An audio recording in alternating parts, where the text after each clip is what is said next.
Welcome to the Connor Mack Show, and today we're going to break down 19 moments that have defined Liverpool under Jurgen Klopp. In his 8th league game in charge with a lineup that's far cry from the current one at Anfield, Liverpool stole a late draw against West Brom at home thanks to a Divock Origi goal in the 6th minute of stoppage time. In a tense game that saw Klopp not shake hands with West Brom manager Tony Pulis after the game, and also saw West Brom winger James McClean call Klopp, quote, a bit of an idiot in the press after, Klopp led a squad to the Kop end to celebrate in a move that was widely mocked after it happened. Klopp would later explain how he wanted his supporters to know their importance, and while Klopp took heat for it in the moment, as it wasn't as common to do this in England as it was at his old Dortmund job in Germany, Klopp blocked out the outside noise, and this is where he extended his arms out to the supporters. After dispatching Man United in the previous round of 16, Klopp and Liverpool were matched up with his old Borussia Dortmund side in the quarterfinals of the Europa League. After a 1-1 draw in the first leg in Germany, Liverpool fell down 2-0 on the night inside 10 minutes in the second leg and found themselves 3-1 down after a 57th minute Marco Reus goal, meaning that they would need to score 3 goals in the last half hour to advance. Philippe Coutinho started it off with a 66-minute rocket of a strike, and from here Liverpool really put the pressure on. Mamadou Sakho broke off his marker to head home a 78th minute goal to make it 3-3 on the night and 4-4 on the tie, but Liverpool were still trailing on away goals. In the 90th minute, a beautiful ball from Daniel Sturridge to James Milner saw Milner send in a cross that was headed home by Dejan Lovren to win 5-4 on aggregate and 4-3 on the night. This is the first taste of a special European night under Jurgen Klopp. Liverpool saw its first European final just 7 months after Klopp was appointed after they dispatched Villarreal in the semi-finals, and they faced Unai Emery's Sevilla side in Basel, who had won the past 2 Europa League titles and were looking for a third in a row. Liverpool started the first half on the front foot, generating most of the chances through Daniel Sturridge and Adam Lallana. After Sturridge nearly opened the scoring in the 10th minute, he unleashed a wonderful outside-of-the-boot toe flick to put Liverpool up at halftime. But Alberto Moreno's poor clearance and defense seconds into the second half saw Sevilla equalize, and it was all downhill from here, as Sevilla scored twice more to win the final 3-1. This match showed Liverpool still had a ways to go, and would be a driving force for the likes of Klopp and Jordan Henderson to not lose another final if they ever got back to one. Klopp's first transfer window brought in the second most important signing in his tenure, which saw Sadio Mane signed from Southampton for £37 million. Mane had 15 goals in all competitions his last season on the South Coast, and his highlight performance came with a hat-trick against Manchester City. Mane added more dynamic pace and skill to Liverpool's attack, but I didn't know how many people expected him to turn into a 22-goal scorer and a world-class wing. It was always a possibility under Klopp, but he was far from a finished product when he arrived.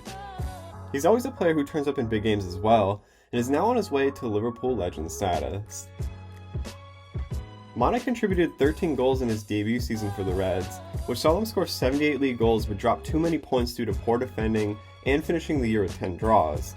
The last day of the season, Champions League qualification was still up in the air as they were a point ahead of Arsenal and needed a win against Middlesbrough to qualify. They got the job done despite Arsenal winning their match and qualified for the Champions League, and this was vitally important as they were already once failed to do it with the Europa League final last year, and if they miss again, it could have seriously set back their rebuild attempts and delayed future glory at the club. One of the problems that was beginning to arise was how dependent Liverpool were on Sadio Mane to win matches and to create chances. Any injury would force them to use the same squad they had the year before, and when Mane left for the Africa Cup of Nations for 3 weeks in January of 2017, Liverpool struggled mightily and were knocked out of the FA Cup on top of poor league results. Mohamed Salah was brought in from AS Roma for around the same fee as Sadio Mane, and many fans thought that Salah would play sparingly and be just a depth addition behind Mane and Firmino. But as we know, they allowed Firmino to move into a more central role where he's most dangerous, and Salah went on to have one of the best debut seasons ever for a club, scoring 43 goals in all competitions the following season, after not making it under Mourinho at Chelsea in his first Premier League stint. Klopp had a major issue at left back his first 2 seasons in charge. Alberto Moreno was prone to defensive errors and was only marginally a threat going forward, and Klopp eventually could not trust him, so he put James Milner at left back for his football intelligence. The problem is Milner is not fast enough to play fullback in the modern game and is a natural midfielder. While this works in a pinch, they badly needed a long-term solution, and signing Andy Robertson for £8 million from Hull City is arguably the best value signing in the club's history. He has shown the ability to be sound defensively, but his trademark on this team is his lethal crossing ability and his dynamic pace going forward. He has had 11 and 12 assists at left back the last 2 seasons, and combining this with Trent Alexander-Arnold's fast tracking to the first team due to Nathaniel Klein's injury troubles, and you have the most dynamic attacking fullback duo in the world, and you basically paid nothing for it. While Coutinho was Liverpool's maestro in midfield for several years, and a growing chemistry with Liverpool's new front three, the club still seemed miles off the title, and the temptation from Barcelona was just too strong. Growing frustration over this saga led him to exit Liverpool in an unpleasant manner, but this piece of business might be, in a vacuum, the best thing that has happened to Klopp in his time at Liverpool. As I will mention later in this list, it allowed Liverpool to spend on other positions, and for Georginio Wijnaldum and Jordan Henderson to form a dynamic partnership that allows them to press and keep possession. Liverpool and Coutinho would cross paths again later, and I think we know who came out on the better side. Liverpool's attack was lethal for the first half of the 17-18 season, but despite this, the same defensive issues with the centre-back trio of Joel Matip, Dan Lovren, and Ragnar Klavan saw Liverpool sit 4th, conceding far too many goals and drawing far too many games to truly compete with City for the league, who were walking at this point. After a messy transfer saga with Southampton over Virgil van Dijk, which led them to previously state that they were no longer pursuing the player, Liverpool went against normal FSG transfer strategy and paid £75 million for Van Dijk, a fee mocked by rival fans and pundits. But from here, Liverpool truly took off, which is why I consider this to be the most important signing of Klopp's tenure. Van Dijk is at worst the second best centre half in the world right now, and for the final 16 league matches after signing him, they only conceded 13 goals. Liverpool's 3-0 thumping in the first leg of the Champions League quarterfinals was one Pep was worried about based on footage from Man City's All or Nothing documentary. Liverpool had tore open City's defense and won 4-3 back in January, and it was more of the same here. Liverpool went up 3-0 inside 30 minutes, and after Pep got sent to the stands in the second leg, Liverpool sealed it to win 5-1 on aggregate. It showed on their day Liverpool were good enough to beat this dominant City team, and it was a statement to the rest of Europe that Klopp was building a genuine contender to come for the 6th European Cup. Ever since then, these two sides have been a 2-horse title race, and are 2 of the top 4 sides in Europe as a whole. In what was a crazy Champions League final, Liverpool's first since 2007, Liverpool seemed the more dangerous side before Sergio Ramos destroyed Mohamed Salah's shoulder, and Loris Karius had one of the worst blunders to give Real Madrid a 1-0 lead after 51 minutes. Big Game Sadio arrived, however, and equalized only 4 minutes later, but Gareth Bale's all-time wonder goal gave Madrid the lead, and Mane would later ring a shot off the bar. All hope was lost after Karius' second blunder on a shot right at him, and all this led to Karius' criticism on social media, and a clear message that without a top keeper, Liverpool standing against Europe's best and England's best would always be capped. Once Madrid had the lead, Liverpool couldn't get the ball off them, and this was definitely a final that got away. Just 2 days after the Madrid defeat, Liverpool weren't screwing around and out of nowhere announced a £40 million transfer for Fabinho from AS Monaco. This is one of the most stunning transfers due to the fact that there were absolutely no rumors of him being linked to Liverpool at all. There were some rumblings of Manchester United that led fans to create the famous "Welcome to my club" YouTube highlight videos, but none of those said Liverpool before this signing. It was one of the stealthier moves that doesn't get talked about, and in an era of constant social media rumors and outlets in different countries leaking some info, the fact that this didn't get out in stages like normal transfers, and the fact that the first we heard of this was the club's announcement, which normally comes last, was unreal to me. Fabinho was described as a lighthouse, keeping Liverpool's defense safe, and gave Liverpool an imposing defensive presence in midfield, something that they wanted to emulate as they saw how influential Fernandinho was at Manchester City. The classic "we love who we have and we don't need a keeper" smokescreen we heard from the club in the summer of 2018 was easily a farce, as everyone in the world knew Liverpool's goalkeeping dilemma was big after the disaster in Kiev, and the signing of the bearded Brazilian Alisson came after Real Madrid were rumored to be bringing him in. This is one of the few signings that almost everyone universally was sold on, as it was a "anything's better than what we have now" sort of attitude. Alisson's fee at the time made him the most expensive keeper in the world, but he has more than paid that back and is an imposing presence who gives not only fans confidence, but the back four as well.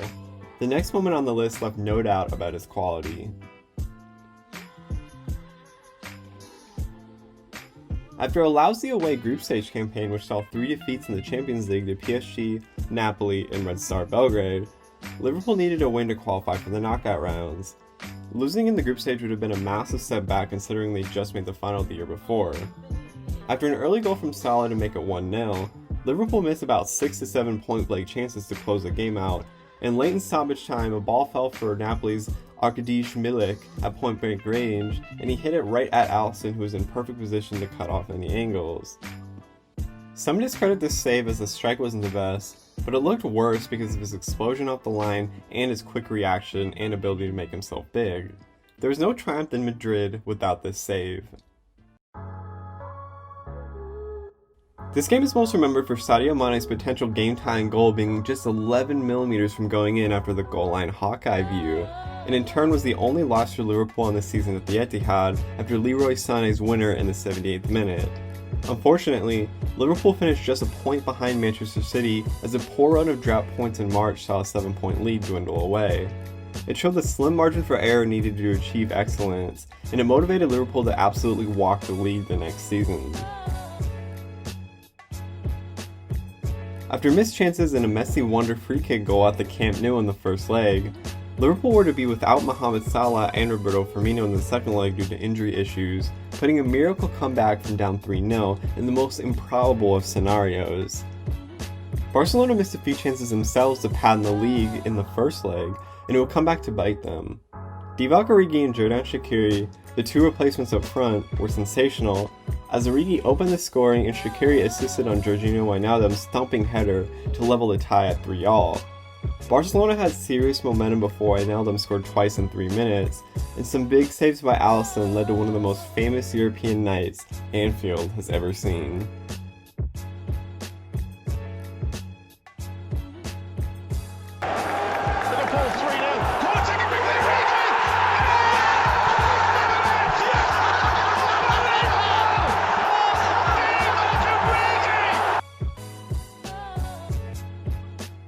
The obvious Champions League final win is placed on here, even though the game itself wasn't the most appealing watch. Liverpool mainly set up defensively after winning a first-minute penalty, but Tottenham had more chances than people may remember, and Alisson was sturdy at the back when they needed him, a stark difference from the year prior. It was Klopp's first win in a cup final since the 2012 DFB Pokal, and ended any criticisms if Klopp was fit to win a big trophy at Liverpool. And it was one of the most clutch campaigns by a striker in club history by Divock Origi, as he had so many big goals along the way. Heading into the 1920 season, this was a statement game to show Liverpool's intentions that the guard may be changing. After City were appealing for a handball, Fabinho's thumping rocket of a strike sent Anfield into delirium, and a lovely Trent to Robertson's switch highlighted how Liverpool exposed Man City's weakness by pressing their fullbacks high into attack. This game didn't win them the league, but City cannot keep pace with Liverpool's blistering form, which saw them go unbeaten for 27 league games. Liverpool will go on to finish 18 points clear of Manchester City and add another twist to this growing rivalry.